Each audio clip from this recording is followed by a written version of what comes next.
think about the last time you walked into, like, a business, a hotel, an airline cabin, a high-end clinic, or even just your neighborhood cafe, Right. and you just experienced something that felt like pure magic. Every single interaction was Oh, seamless. yeah, where they just kind of anticipate your needs before you even say anything. Exactly. And the whole environment just resonates with you. And you leave feeling this, like, profound sense of loyalty. Yeah. But then, contrast that immediately with the exact opposite extreme, because we have all been trapped in that uniquely frustrating purgatory of just terrible service. Absolutely. The worst. Right. A moment where every step feels like you're fighting this invisible bureaucracy, Hmm. promises are broken, and you basically walk away swearing a blood oath to never give them another cent. Well, the disparity between those two things is staggering. Yeah. But most consumers just write it off as chance. Like, it's just luck. Yeah, you think, oh, I got a lucky upgrade, or that flight attendant was just having a bad morning. Exactly. But viewing service through that lens of luck, I mean, it fundamentally misunderstands the modern economy. Because that magical experience, it is not an accident. Right. It's totally engineered. It is. Behind the curtain of any successful service interaction is this massive, highly calculated architecture. Psychological models, operational supply chains. You're interacting with a manufactured system. And decoding that invisible plumbing, that's our mission for this deep dive today. We are going to custom tailor this journey for you, kind of stripping away the surface level aesthetics. Yeah, looking at the structural mechanics underneath. Exactly. And our foundational blueprint today comes directly from the academic sphere. Specifically, we're synthesizing the core frameworks from Professor Auerbach's lectures on services marketing. Right, at Hochschule Stralsund in Germany. Yes. And the focus there isn't on marketing as just, advertising or designing a cool logo. No, not at all. It's about the holistic architecture of the customer experience, treating service delivery as a rigorous science. Which is so fascinating. So we're going to deconstruct 4 specific frameworks today. The confirmation-disconfirmation paradigm, the GAPS model, the Kano-Model, and the service profit chain. And these aren't just isolated theories. They form this really interconnected map. Right. And by understanding them, you're going to transition from just being a passive consumer to an active observer. You'll walk into a resort and instantly see the levers being pulled. Okay, so let's start with the baseline of human judgment. Because before we can even look at how a company builds its service, we have to isolate how you, the customer, actually judge them. Yeah, because satisfaction is not an objective state. You don't just assess a service in a vacuum. Right. It's always this collision between the reality you experience and the anticipation your brain built up beforehand. Which brings us to Avedis Donabedian's foundational work, the confirmation-disconfirmation paradigm, or just the CD paradigm. The CD paradigm. Yeah. And the central thesis here is that customer evaluation is an active, continuous comparative process, meaning satisfaction does not equal technical quality. Wait, so a service could be technically flawless, but you still hate it? Exactly. You could walk away deeply dissatisfied simply because of the psychological baseline you brought into the room. Okay, let's unpack this mental math equation. You basically have 2 variables, right? The first is expectations, or E. Right. And expectations are super fragile. They're built way before you step foot on the property. From marketing, past experiences, word of mouth. Take the travel and tourism industry. Yeah. It's the ultimate stress test for this, because tourism deals almost entirely in intangibles. Yeah, you can't test drive a 2-week vacation to the Maldives. Exactly. You are purchasing a promise. So because the physical product is absent at the point of sale, that variable, the expectation gets hyperinflated. Right. Your imagination just runs wild looking at those glossy brochures and Instagram feeds. And then comes the collision with the second variable, perceived performance, or P. The actual consumption. Arriving at the resort, checking the room, tasting the food, you're aggregating all this sensory data. Yeah, and the CD paradigm maps out 3 mathematical outcomes when your E collides with P. The most common one is confirmation. That's just when expectations perfectly equal perceived performance, E equals P. Right. The service delivers exactly what was promised. Like, you book a mid-tier business hotel. You expect a clean bed and working Wi-Fi. And if you get that, it's confirmation, which means you're basically just neutral. You're satisfied but quiet about it. Yeah, you're not writing a viral 5-star review for a standard clean bed. The source material uses a medical checkup as an example. You expect a 15-minute appointment. It takes 15 minutes. You leave. The technical quality was fine, but your emotional needle didn't move at all. Exactly. To move that needle into true delight, you need the second outcome, positive disconfirmation. E is less than P. Performance exceeds expectations. Yes, reality beats the anticipation. This is the magic trick we talked about. Like checking into that same business hotel, but the clerk sees you've stayed there 5 times this year, so they just hand you the keys to the penthouse suite. Perfect example. Your expectation was standard, but the performance skyrocketed. That gap is filled with intense positive emotion. Or the doctor who doesn't just do the 15-minute checkup, but sits down, asks empathetic questions, and really listens to your anxiety. Right, they over-delivered. But then we have the dark side of the equation, negative disconfirmation. Oh boy. When expectations outstrip perceived performance, E is greater than P. Yeah. Reality falls short, and the gap is just pure frustration and anger. This is what drives customer churn. And this shows the absolute danger of the expectation trap in marketing, especially in tourism. If an airline is losing money, marketing immediately hypes up their, revolutionary premium comfort. Yeah, they artificially inflate the E variable to sell tickets today. But if they haven't actually updated the planes or the crew is understaffed, the P variable stays exactly the same. They mathematically guarantee negative disconfirmation for everyone on board. It creates a fascinating strategic dilemma, though. What's fascinating here is, if positive disconfirmation is the only way to get true loyalty. Okay, let's unpack this. If positive disconfirmation is the only way to truly delight someone, wouldn't the smartest strategy be to intentionally lower expectations? Like, just promise a mediocre time. Yeah, promise a lumpy bed and a view of a brick wall, put the E variable on the floor, then when they get a normal bed, boom, positive disconfirmation. It's a fun theory, but it completely collapses in a free market. Because no one would book it. Exactly. With perfect information symmetry on our phones, if you intentionally lower expectations, you just never acquire the customer. They go to a competitor with a better pitch. So management is on this terrifying tightrope. You have to inflate the promise enough to win the booking, but keep it realistic enough to actually deliver confirmation. Right, or find a margin for positive disconfirmation. Yeah. It requires perfect synchronicity between marketing and operations. But what happens when that fails? The CD paradigm explains why the customer is mad, but it doesn't show where the company actually messed up. Exactly. Why does a well-resourced company fail to deliver on its own promises? To find out, we have to open up the walls and look at the plumbing. Which brings us to the GAPS model of service quality. Mid-1980s, Parasuramon, Zytham, and Berry. And this model completely altered management theory. Because usually when service fails, the customer blames the person right in front of them, the tired flight attendant or the hotel clerk. Right, but the GAPS model says it's almost never just that one employee having a bad day. It's a structural breakdown cascading from the top. Yeah, it isolates 5 distinct gaps.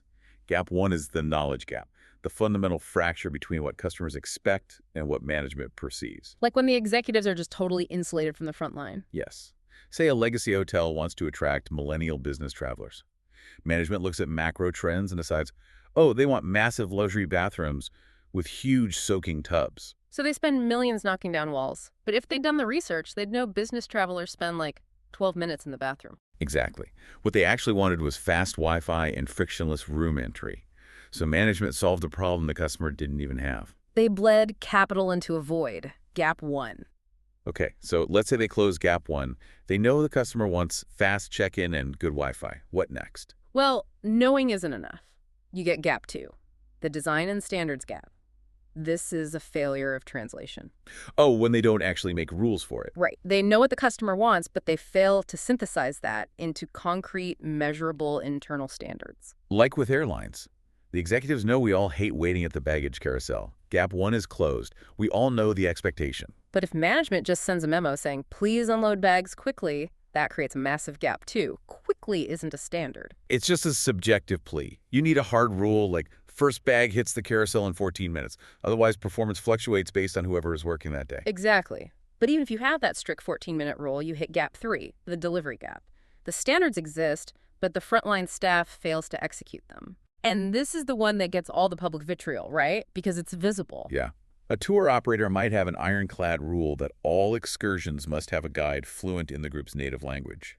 The standard is there. But then, due to staffing shortages or terrible HR cuts, they send an English-speaking guide to lead a Japanese-speaking tour group. Right. And it's rarely malicious incompetence. Mm-hmm. It's usually bad tools, poor training, or terrible supervisors. They're asked to do gold-tier work with bronze-tier resources. But the customer just sees a broken promise, okay? Right. Which leads to gap 4, the communication gap.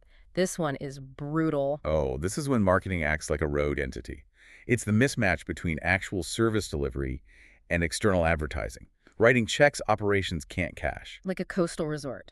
The marketing agency wants clicks, so they show a drone video of this massive ocean view suite. Wake up to the crashing waves! And your expectation skyrockets. But what they don't tell you is that only like 5% of the rooms actually have that view. The rest require you to crane your neck past a concrete parking garage. So when you open the curtains, the negative disconfirmation is violent. And the sad part is, the room might be perfectly nice. Right. If they had just called it a resort view room, you would have experienced confirmation and been happy. But Gap 4 doomed it from the start. It really did. So if we look at the GAPS model. Here's where it gets really interesting.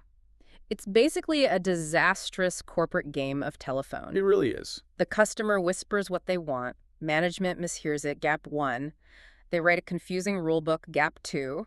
The tired employee messes up the execution, Gap 3. And marketing just lies about the whole thing on a billboard, Gap 4. That is the perfect summary. And all of those internal fractures flow downstream to create Gap 5, the customer gap. Which is the ultimate outcome, the difference between expected service and perceived service. Exactly. Gap 5 is where negative disconfirmation lives. And for any management student, this diagnostic tool forces critical thinking.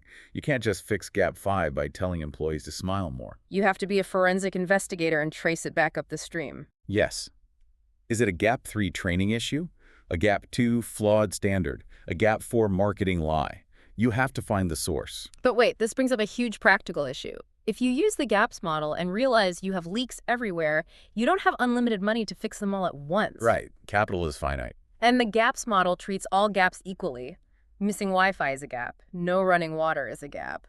But obviously one of those is way worse. Yes, one causes annoyance, the other causes a riot. So to prioritize, we have to look at the nonlinear landscape of satisfaction, the Kano-Model. Professor Noriaki Kano in the 1980s? Right, and he dismantled the traditional idea that better performance always equals higher satisfaction. He proved satisfaction is nonlinear. Not all features are valued equally. Let's dive deep into his 5 categories, starting with Category 1, basic factors, the must-be attributes. These are the unspoken minimums. And the fascinating thing here is having them does absolutely nothing to increase satisfaction. But missing them causes utter fury, like safe drinking water or clean sheets in a hotel. Exactly. You don't run to the lobby and hug the manager because your door locked properly. You expect it. Zero positive satisfaction. But if you pull back the duvet and the sheets are dirty, you're furious. Infinite downside, zero upside. Okay, Category 2, performance factors. These are the linear ones. More is better, less is worse. Wi-Fi speed, flight punctuality. If a flight is 10 minutes early, you're a little happy. An hour late, you're annoyed. It tracks perfectly with the metric. Yes, companies spend billions here to compete. But neither basics nor performance factors create that magic we talked about. For that, we need Category 3. The excitement factors, or delighters, the unexpected surprises. And their psychological profile is the inverse of basic factors. If they are missing, no one cares because they didn't expect them. Right, you can't miss what you didn't know existed. But if they are present, they trigger a massive spike in positive satisfaction. It's the positive disconfirmation engine. Like booking a standard cruise cabin and finding out you've been upgraded to a balcony suite for your birthday. Exactly. That completely rewires your emotional state. It creates intense, lifelong brand loyalty. Okay, but Kano also found where companies waste money. Category 4, indifferent attributes. Features that cost money, but the customer just profoundly does not care about. Like a boutique hotel spending 6 months sourcing a super specific avant-garde carpet pattern for the hallway. Yeah, the executives love it, but the exhausted business traveler dragging their bag at 11 p.m., they don't care at all. It's a total waste of resources. And then the chaotic one. Category 5, reverse attributes. Highly subjective features where one person's delight is another's nightmare. Automation in hospitality is the perfect example here. Right. Eliminating the front desk. You just scan a QR code and go to your room. For a tech-savvy millennial, that is an incredible excitement factor. Seamless efficiency. But for an older traveler who wants human interaction, walking into a sterile lobby with a touchscreen causes massive negative disconfirmation. You have to know your demographic perfectly. So, what does this all mean for a new business with a tight budget? Should they just ignore the boring basic stuff because it doesn't win any five-star reviews and put all their money into viral excitement factors? This raises an important question, but the answer is a hard no.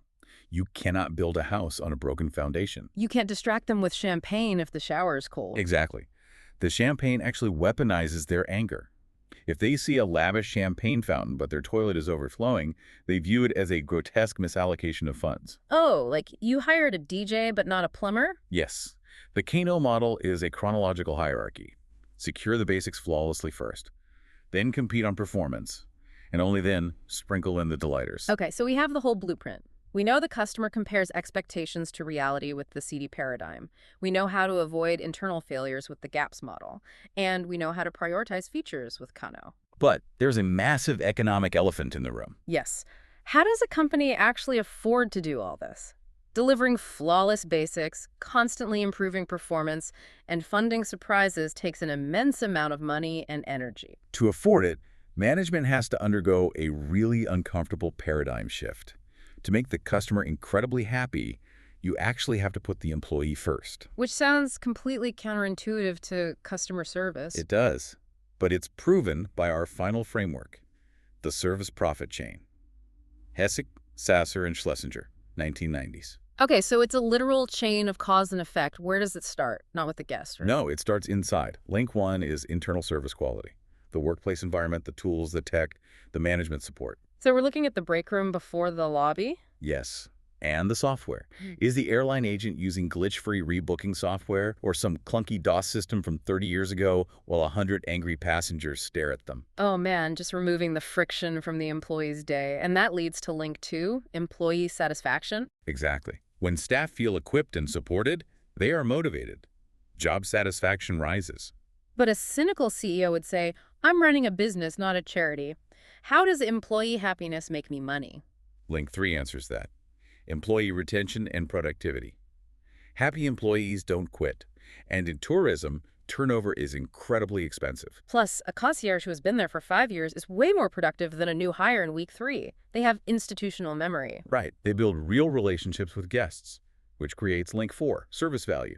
This is what the customer actually interacts with. Right, because the physical product is often just commoditized. A bed is a bed. The real value is the frontline interaction. Exactly. You cannot mandate a Kano-Delighter from the C-suite. A CEO can't write a rule that says, create magic at 4 p.m. Because an exhausted employee fighting with broken software is in survival mode. They don't have the emotional bandwidth to spontaneously upgrade a stressed traveler's room. But a supported, satisfied employee does. And that high service value directly causes link 5. Customer satisfaction, expectations are exceeded, gaps are closed. Which triggers link 6, customer loyalty. Because satisfaction is an emotion, but loyalty is an economic behavior. They come back. And loyal customers are cheaper to serve, less price sensitive, and they do free word-of-mouth marketing for you. Which finally culminates in link 7, revenue growth and profitability. If we connect this to the bigger picture, it proves that profit isn't a direct target. It naturally emerges when you radically invest in your human resources. It's basically happy staff, happy graph. But it also shows why short-term cost-cutting is a death spiral. Yes. If you slash training and fire senior staff to save a quarter, you destroy internal service quality. Satisfaction drops, turnover spikes, service value craters, and the profit you tried to save is gone. You starve the engine to save money on gas and wonder why a car stopped. Exactly. Well, this has been an incredibly illuminating journey into the mechanics of the service economy. Let's trace it one last time. Let's do it. Your brain sets the baseline of anticipation, which is the CD paradigm. When reality falls short, companies use the GAPS model to find out where they tripped over their own shoelaces. And then they use the Kano model to prioritize what to fix, building from invisible basics up to delighters. And they power that whole machine by treating their workers well, which is the service profit chain. A huge thank you to Professor Auerbach's lectures at Hochschule Stralsund for providing this foundation. Absolutely. And for you listening, your relationship with the commercial world should be totally different now. Next time you book a flight or check into a clinic, look for the matrix. Look for the gaps, the basics, the delighters. Yeah, observe how the employees are treated and see if it reflects in the service value. But I want to leave you with one final, slightly provocative thought to just kind of mull over. We talk a lot about those Kano excitement factors. But think about the psychological phenomenon of hedonic adaptation. Because of constant innovation, yesterday's mind-blowing excitement factors inevitably decay into today's boring, basic needs. Oh, that's so true. Like 15 years ago, free high-speed Wi-Fi in a hotel room was a huge marketed delighter. Today, it's a basic human right. If it's missing, you are furious. The baseline just keeps shifting upward. Exactly. So if companies are trapped in this cycle of constantly having to innovate just to delight us, and our brains instantly adapt and make that the new zero-state baseline, are we as consumers structurally doomed to a state of permanent low-level dissatisfaction? Wow. Are we constantly chasing a high of perfect service delivery that companies can literally never sustainably reach? Something to ponder the next time you find yourself about to leave a 3-star review. Until our next dip dive.